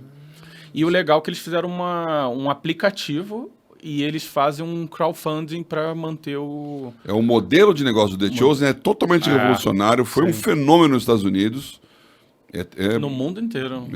No mundo inteiro. Aqui no Brasil, um monte de gente assiste, né? Porque diferente de você fazer um crowdfunding para conseguir a verba para produzir, eles produziram a primeira temporada e pediram o crowdfunding no final, assim. Para a segunda. Você quer a segunda temporada? Isso é muito mais legal. Assista de graça. Você quer assistir a segunda temporada? E isso aí, eu ia falar isso no final também, porque modelo de negócio tem com tela, né? Porque você pega, por exemplo, Brasil Paralelo, sim, ele vai nessa linha aí. Então você produz um conteúdo que a pessoa quer, mas não tem, mas ela nem sabe que quer, ou não estaria disposta a pagar. Só vai saber quando existir, né? Quando ele tá lá, então, no caso do Brasil Paralelo, a parte da história do Brasil, tudo aquilo que ninguém fala na mídia tradicional aí, que é totalmente enviesada, né? Sim. E eles botam ali, e aí você tem um pessoal que assina. E aí a força da assinatura produz... Subscriptions. Que é exatamente o que o The Chosen fez. É o aplicativo, você tem toda a parte de comprar coisa, de participar. E o legal, acho que do The Chosen, porque eles não colocaram simplesmente assinatura, né? Meio que assista e oferte, digamos assim. A pessoa pode botar $1 ali ou quanto ela imaginar, quando ela quiser. Do coração, ela vai lá e tem lá o medidor, vai aumentando o valor, o budget do orçamento da segunda temporada vai aumentando, ó. Temos já $500 mil, $600 mil, vai aumentando. E aí achei incrível. Nossa, realmente muito interessante. E aí, entrando então na pergunta que meu pai fez, que eu acho que tem tudo a ver com a participação da igreja. As pessoas que... Bom, aí eu tinha várias perguntas, não sei muito bem por qual começar, mas assim, as pessoas da igreja que querem participar, você dá aula, você dá palestra, você ensina alguma coisa, ou existem... Você falou da CNC, por exemplo, você ensina... Porque, sei lá, uma coisa na minha cabeça, o cara quer ser ator. E aí você vai fazer uma escola, Wolf Maia, vai fazer uma escola de atuação tradicional. É complicado. Existem momentos que vão te pedir coisas que talvez você, como cristão, ou não se sinta confortável, ou acha que não deve. É um ambiente absolutamente não cristão, né? É o que eu tava falando, os valores do meio artístico, eles não têm essa correlação com os valores. Então, como é que funciona? Primeiro, você dá aula, como as pessoas participam, aí começa por onde você quer. Então, eu acho que se a pessoa tem essa vocação, né, esse chamado de produzir conteúdo e produzir filmes, a pessoa pode ir por diversos caminhos. É importante, porque que acontece? Tem que tomar cuidado com alguns cursos, sim, né, como você falou, mas às vezes, por exemplo, você quer ser engenheiro, né? Você às vezes não vê na faculdade se o seu professor, qual é a religião dele, quais são os princípios dele. Numa aula de cálculo. Numa aula de cálculo. Mas de arte, às vezes é um pouco complicado, dependendo por exemplo, principalmente para atores, tem exercícios que são bem complicados. Você tem que tratar você como entrar em qualquer papel. Como que um objeto mesmo. Tem exercícios que eu não consigo nem falar aqui, assim. O horário não permite. Que são complicados. Mas, então, por exemplo, para atores existe, igual a CNC, eles têm em São Paulo treinamentos e tal. Eles, inclusive, estão administrando um teatro em São Paulo que tem treinamentos lá e espetáculos. Então, é um pessoal que é referência nessa área. E, assim, em relação a cinema, a gente dá treinamentos, sim. A gente já deu treinamentos em diversos eventos. Algumas instituições convidam a gente também para fazer esses treinamentos. Mas eu acho que você pode entrar numa faculdade ou num curso de cinema também, mas você precisa saber como se portar em alguns lugares também, né? De não se influenciar com o ambiente, porque é bem difícil. Bem difícil. Então, eu cheguei quando tudo era mato, igual a gente falou lá, eu fui para a Academia Internacional de Cinema lá fazer cinema e tive que conviver ali durante 2 anos para aprender as técnicas, sabe? Mas, assim, é complicado. Você, por exemplo, saiu da aula, o pessoal, vamos no barzinho, não sei o que lá, né? Tipo, não, né? E é importante o network. Sim, mas você tem que saber o ambiente que você vai estar. Às vezes você faz um trabalho em grupo e aí, simplesmente, eles conversam a história que vai ser produzida, sei lá, mês que vem, e é uma história que você não concorda, né? Tipo, sobre diversos assuntos, LGBT ou sobre... Enfim, qualquer um dos assuntos que você não se sente confortável. Não é agenda cristã, né? Fala de aborto, vai defender causas. Então, muito da parte da arte se vê no papel de puxar essa vanguarda aí, de sempre chocar mais, aumentar mais o limite. Então, na hora que você tá na faculdade, as ideias mais mirabolantes. Com certeza. Então, assim, isso vai depender muito da pessoa, assim, e do curso que você vai escolher. Então, é possível fazer no meio secular também, dependendo do curso, mas também é bacana você, de repente, fazer um treinamento que seja com uma equipe que tenha, às vezes, os mesmos valores que você, entende? E você dá aula? Dou aula. A For You Filmes, a gente montou um segmento que se chama For You Films Academy, e a gente faz treinamentos de cinema. Eu dou aula de direção, de roteiro. Aí o Luan, que é meu sócio, dá aula de produção. Então a gente fala diversas técnicas de como desenvolver uma história e a gente filma com os alunos um projeto. Então eles aprendem também na prática, produzindo um curta-metragem que eles desenvolveram a história. E a gente faz uma pré-estreia na igreja, eles chamam familiares, amigos, e faz a pré-estreia daquele filme. E você faz isso, tipo, para cada igreja? Você vai lá, chega naquela igreja, monta um workshop daquilo, treina o grupo de jovens que tem... O grupo dos jovens e, às vezes, outras igrejas da região, porque, às vezes, numa igreja só é difícil achar turma de 20 e poucas, 30 pessoas que todo mundo quer fazer cinema ou quer trabalhar nessa área de audiovisual. Então, a gente utiliza, por exemplo, a gente vai para uma região, para o Espírito Santo. A gente conseguiu parceria com uma base missionária, a Missões Avalanche na época, e ela anuncia para a cidade, para as igrejas, e vem pessoas de diversas denominações fazer esse treinamento, entendeu?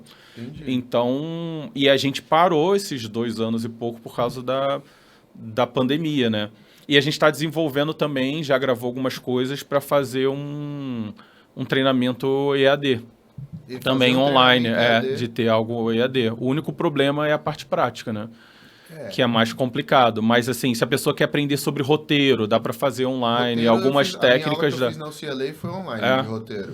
Então, a gente está desenvolvendo alguns projetos para fazer online também. Para participação... entendi. E aí você vai dando esses workshops. Como é que entra em contato para falar, eu quero esse workshop na minha igreja? Então, entrando em contato nas nossas redes sociais, para For You Filmes, tanto palestra em eventos... ou esse treinamento mais aprofundado, é só entrar em contato com a gente. Ali no Instagram, mandar no Instagram DM, mesmo, a gente responde. Vocês são ativos? Sim. Você que quer participar, manda um DM para eles, viu? Pode mandar que a gente responde. Sim. Mensagem, manda uma mensagem. Eu tava pensando isso aí. DM é direct message do Instagram. Mas o pessoal fala DM também, fala. Né? Então tá bom. Aqui também fala. Bom, Miguel, você tem mais uma pergunta, pai? Nós temos um quadro aqui no final, que é aquele quadro mais batido de todos, que é bate-bola, jogo rápido, qualquer coisa assim. São perguntas que você pode responder de maneira direta. Podemos ir, pai? São 5 perguntinhas. Vamos a elas. Vamos a 5 perguntinhas, então. Não, eu tenho mais uma pergunta, ó. Tá vendo? Eu olhei meu roteiro aqui e lembrei de mais uma pergunta. Ele é um roteirista. Não, eu sou um perguntador mesmo. Right Now Media, eu vi que vocês têm uma parceria com eles e essa é uma plataforma de streaming de conteúdo cristão. Eu não conhecia. Eu pesquisando, como é que funciona isso? Tem muitos conteúdos? Você já tem conteúdo de vocês lá? O que acontece? É uma plataforma americana. Isso. E ela está entrando em outros países, ela já tem na América Latina e ela está chegando na língua portuguesa. Ela está sendo lançada recentemente. E essa plataforma, ela está trazendo os conteúdos que elas já filmaram fora, nos Estados Unidos. Por exemplo, tem Francis Chan, tem vários pastores que dão devocionais lá, e conteúdos infantis também e tal. E eles querem fazer com... já começaram a fazer com pastores brasileiros, né, para ter na língua portuguesa também, não só pastores com legendas lá. É filme, série ou é mais devocional? É mais devocional, pregações, mas também tem conteúdo infantil. Não tem filme, mas não muitos. Entendi. É mais para estudo bíblico. Não é meio que um Netflix cristão, então? Como plataforma Sim, é uma plataforma de streaming. É uma plataforma de streaming, mas é mais de estudos devocionais. Então tem a temática lá, Apocalipse. Então tem um pastor, não é uma aula, são devocionais, trechos de 10 minutos, são séries de devocionais. Então é devocional, são 7 episódios de 10 minutos, entendeu? Então essa plataforma está chegando no Brasil. E vocês têm trabalho com eles? Sim, eles contrataram a gente para produzir o original deles, né? O original Right Now. Então está sendo um projeto bem bacana. A gente produziu no final do ano um projeto e agora no início do ano 2. Então a gente fez com o reverendo Hernandes Dias Lopes, fez com Jonas Madureira. Então foi bem legal, porque tem uma temática, por exemplo, eu citei Apocalipse, né? A gente fez um de Apocalipse num lugar meio abandonado, sabe? Com uma iluminação mais escura. Então tem uma cinematografia no cenário onde está se fazendo a devocional, entendeu? Aí chama de Apocalipse Sinal. Acho que daria problema de copyright. Então a gente está produzindo uns projetos para ele e está sendo uma experiência muito bacana, porque a gente envia... a equipe americana lá, tem uma equipe já no Brasil, mas a equipe americana olha a prova, então a gente está tendo um contato com a equipe lá de fora, então isso é bem legal. Isso é bem legal mesmo. Bem legal. Então, e aí vocês estão produzindo devocional com eles? Isso, devocionais. Já fizemos 3 séries para eles já. Não conhecia. Também não. Eles estão chegando aqui. Conhecendo... E sabe qual é o legal do modelo de negócios deles? É que não é o público final que paga a assinatura. eles dialogam com a igreja. A igreja paga uma verba hoje, e todos os membros da igreja têm acesso. Você faz um plano de assinatura para a igreja. Eles perguntam quantas pessoas tem na sua igreja? De 50 a 100, de 100 a 400. E aí você cria um subscription plan para a tua igreja. E eles te dão X número de logins. Eu tava olhando lá no site, é que eles tinham toda essa parte explicada, eles não tinham a parte de qual que era o conteúdo deles no site. Aí foi que eu falei, preciso perguntar. Mas já tem, por mais que está chegando no Brasil, tem muito conteúdo, porque como tá vindo lá de fora, eu tive acesso ao login, né, até para conhecer o material e tal, tem muita coisa legal mesmo de pastores conhecidos, americanos. Tem uma série do Francis Chan que eles filmaram em Israel. Francis Chan fala, ele dentro do Rio Jordão, ele abre a Bíblia e começa a dar devocional sobre o batismo. Nas águas e tal, incrível, assim, é bem temático, não é simplesmente uma devocional sentado no púlpito e tal. O cenário eles tem a ver, a cenografia, o local, com drone, uma fotografia bacana, então por isso que até eles chamaram a gente que é da área de cinema e tal, para fazer, entendeu? Poxa, legal. É muito legal. Eu tô gostando muito de fazer. Gostei de saber. Me despertou interesse em várias áreas do cérebro. Essa ideia eu não conhecia, não. Muito interessante. E o modelo dela também, de usar a igreja, né? Sim. Muito bom. Vamos, então, para as perguntinhas finais aqui, para a gente encerrar o nosso papo hoje. Uma viagem para qualquer lugar, para onde você iria? Estados Unidos. Estados Unidos. Eu imagino que você já tenha ido para lá. Já. Então, por que a volta? Não, então, eu tenho um sonho de fazer filmes lá fora também, sabe? Uhum. E eu já pude ir algumas vezes para lá e lá é onde está o mercado mesmo, né? O mais bombado de todos é lá. Mas eu sei que tem um caminho ainda para percorrer e eu sou novo ainda também. Mas a gente crê em fazer projetos grandes, projetos com a língua inglesa também, algo global. Então era mais para ir lá, absorver coisas, fazer contatos. Legal, legal. Uma coisa que te motiva ou o que mais te motiva? O que mais me motiva é construir histórias para tocar as pessoas, transformar as pessoas. E se isso é o que mais te motiva, o que mais te irrita? O que mais me irrita... Essa daí que eu quero saber. Ele pensou numa coisa e falou, essa não, é essa daí que eu quero que eu saiba. Eu acho que as pessoas fazerem as coisas para Deus de qualquer jeito. Isso me irrita bastante. Para Deus não vai de qualquer forma. Entendi.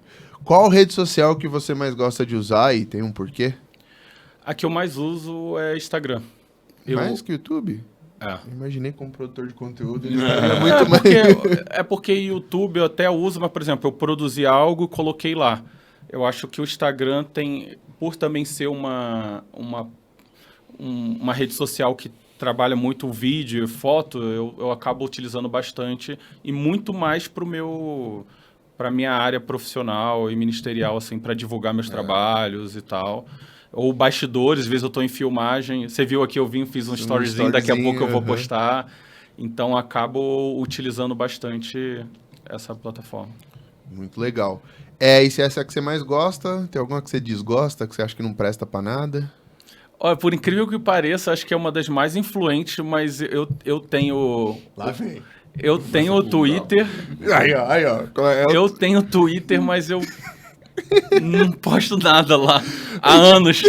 A gente deve ter feito o quê? Uns 20 episódios até agora? O Twitter é o campeão. Acho que uns 15 falou, o Twitter não presta pra nada. Às vezes, se você entrar lá... Falou que gostava, mas não gosta mais também. Não gosta mais também. Às vezes você vê uma postagem que eu fiz lá é porque tá conectado com o meu Instagram e vai direto, entendeu? Entendi. Tipo, é meio que conectado. Duplica. Mas eu abri o aplicativo, teve inclusive até uma pessoa que é conhecida, uma personalidade, me mandou um DM no Twitter e eu vi 3 meses depois. E a pessoa era conhecida, tinha visto o Metanoia, me mandou mensagem, com você pelo Twitter, entrou em contato comigo e eu vi 3 meses depois. Você dá aquela bela ignorada. Aí eu mandei mensagem, a pessoa devia achar que eu era um mala, né? Tipo, 3 meses depois você responde. Eu tenho que falar que meu Twitter também tá abandonado. Mas esses dias eu pensei, acho que eu tenho que postar umas coisas lá. Eu pensei, mas eu não tenho motivação. Eu tinha esperanças que o Twitter melhorasse quando o Elon Musk disse que ia comprar. Mas aí ele já voltou atrás, falou que os caras não falam quando são robô, quando são verdadeiro. Assim, eu já não sei mais o que esperar do Twitter. Você quer um passarinho azul que não é robô? Olha, eu gostaria que fossem pessoas de verdade comentando no Twitter, porque é a rede do ódio. Se for todo aquele ódio vindo de robô, então vamos encerrar, né? cara. É uma plataforma muito tóxica, né? Cara, só serve para as pessoas brigar, na minha opinião. É verdade. Mas beleza. 3 hobbies. 3 hobbies. Você curte, assim? Eu gosto de games, gosto de jogar alguns jogos para me desconectar de algumas coisas e tal, e eu acho bacana, divertido. Tipo assim, Star Wars? Tipo Star Wars. Eu gosto meio que de jogo de tiro, assim, COD, essas coisas. Battlefield. Eu gosto. Eu também. Às vezes jogo um FIFA também. Também jogo um fifinha, né? Pra praticar um esporte. É um hobby que eu gosto. Aí já é um pouco da minha área também. Eu gosto muito de assistir filme, série, né? Mesmo trabalhando com isso, não deixou de ser um hobby. Mesmo trabalhando, sim. Às vezes menos do que eu gostaria de estar antenado nas novidades, porque às vezes você está produzindo ou viajando e tal. Aí a pessoa chega, tipo assim, viu a série tal que lançou? Eu não vi ainda porque estou na correria. Ou não consigo ir no filme que está no momento no cinema também. Espero chegar em casa nas plataformas para assistir. Eu vou te falar que eu espero sempre chegar em casa eu tô também, esperando né? mais, às vezes... agora, então, depois do Homem-Aranha e alguns cinemas lotados, eu não tô com muito saco de ver filme. Eu espero chegar em casa. Essa semana, por exemplo, eu assisti os 10 Mandamentos. Pior que é verdade. Teve o Bruce Lee, assisti Bruce Lee. O making off dos 10 Mandamentos. O Cecil B. DeMille lá, DeMille, que é o grande, né? É um filme bíblico, né? Eu lembro que quando eu era criança, ia ser no cinema, ele tinha que parar e criar um segundo rolo, porque não cabia no rolo, né? Sim. Eram mais de 2 horas de filme. Eu filmei com película, 2 curtas. Parava, fazia um intervalo, acendia a luz, os caras botavam lá a nova bobina e continuavam o filme. E aí eu via, falei, poxa vida, olha só o negócio, 1956 o filme. E antes dos computadores, eles literalmente editavam o filme com tesoura e com fita adesiva. Né? Cortava e colava. É o famoso cut and paste. Literalmente. Ainda bem que os computadores existem. Mas dizem que a maior revolução do cinema não foi nem as câmeras digitais, foi a edição digital. Isso barateou muito, né? Barateou muito, muito. E o processo foi mais rápido também. Mas a câmera digital ajudou bastante. Mas a edição digital... Foi a primeira e a computação gráfica aqui ficou até meio, né? Com os efeitos. Fácil, né? Qualquer coisa, né? Você faz qualquer coisa hoje. O ator tá lá em Hollywood e tá filmando no Egito, cara, né? Isso é muito difícil. Fala com o Egito lá. Eu vi os make-off de uns filmes, os caras numa tela verde, interagindo com um cone verde, ele sozinho ali, tendo que botar toda a emoção, sei lá, de uma guerra, de um... Ou então é o Godzilla, né? É só uma coisa verde. É um cone verde e o Godzilla. Como é que você interage com isso? É bem difícil. Bem difícil. Sim. Bom, a pergunta era 3 hobbies, você falou cinema, jogos e viajar. Eu gosto muito de viajar, conhecer lugares novos, culinária nova. Legal. E para terminar, a última pergunta de hoje, na sua opinião, como será o futuro? O que você espera do futuro? O que você pensa do futuro? Olha, eu não só penso, eu sonho com o futuro, onde as pessoas tenham cada vez mais conteúdos, filmes nas plataformas, ou no final de semana para ir lá com a família assistir um belo filme com conteúdo relevante, né, que você tenha escolhas, né, opções.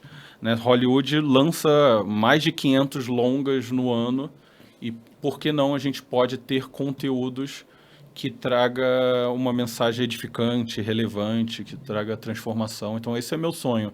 Não só eu produzir diversos projetos, mas Deus já está levantando outras pessoas também para produzir cada vez mais conteúdos. Então, eu acho que existe essa necessidade dessa produção, porque a gente vê tanto conteúdo que tem mensagem que não é bacana, né? Que às vezes nossos filhos estão assistindo, de pessoas mensagens que estão simplesmente mudando o nosso valores, estranhos. Então é muito necessário a gente criar conteúdos. Você entra no Netflix, só tem filme de futuro distópico. Eu fico pensando assim, aquele filme alegre, divertido, que você só assistia pra isso, não existe mais. Sim, hoje é tudo depressivo, dark, cinza, distópico. É bem isso. Então eu sonho com um futuro que tenha muitos projetos para a pessoa ter diversas maneiras de consumir produtos que sejam edificantes. Muito bom, eu compartilho do sonho dele. É um dos motivos que eu incomodei ele para fazer o podcast também. Sim, isso aí é um conteúdo incrível, né? Também, a gente quer expor a vida das pessoas para outras coisas, né? Outros assuntos. Bom, com certeza. Muito bom. Muito obrigado, Miguel. Muito obrigado por estar aí. Obrigado pelo presente também, né, cara? Vai ficar na prateleira aí? Vai ficar na prateleira, mas ele falou que vai me mandar um link para eu poder ver em casa em melhor. Sim, vou mandar. Agradecemos demais a sua visita. Valeu pelo assunto. Obrigado pelo convite. Estou à disposição aí para voltar. Então... a cada filme que você lança, você volta aí e fala pode mais deixar, um pouco pode dele. deixar. Tamo junto aí nos eventos do Tela e na telinha, né? Deus abençoe. Tamo junto com vocês. Muito obrigado você que resistiu, resiliente, ficou aqui 1h30 com a gente. Muito obrigado. Semana que vem vai ter mais um. Não se esqueça de se inscrever, dar like, mandar para um amigo que gosta de cinema, que é do grupo de jovens que quer atuar, passa o Instagram dele, né? Interaja, que a gente gosta muito disso também. Valeu, gente. Valeu, Miguel.